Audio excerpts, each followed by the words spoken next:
Hindi, maglalabas lang ako ng problema kasi mahirap paglabas sa kakilala mo eh. Na baka husgahan ka nila eh.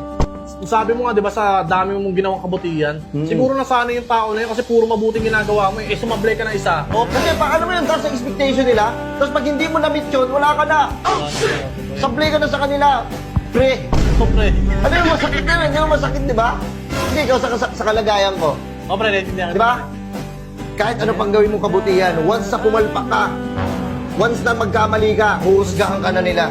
Mga pre. Buti pa nga, pre, yung mga gumagawa ng maraming mali, di ba, pre? Makagawa sila isang kabutihan, pre. Maganda na yung tingin sa kanila, pre. Mismo. Pero pag ikaw, nasanay na yung mga tao sa'yo na puro kabutihan ginagawa mo, once na sumablay ka, nagkamali ka, wala. Wala, palyado ka na, pre. Wala ka na sa kanila. So, Di ba? Kung husgahan ka nila, ganun-ganun na lang. Pero nga, hindi nila alam, nakikisali lang sila eh. Nakikiride na lang. Eh kayo, siguro naman kayo, nagkakamali kayo. ayun, pre, oo naman. Walang taong perfect. Oo naman. Di ba? Saka ka manghusga kung perfecto ka, tama?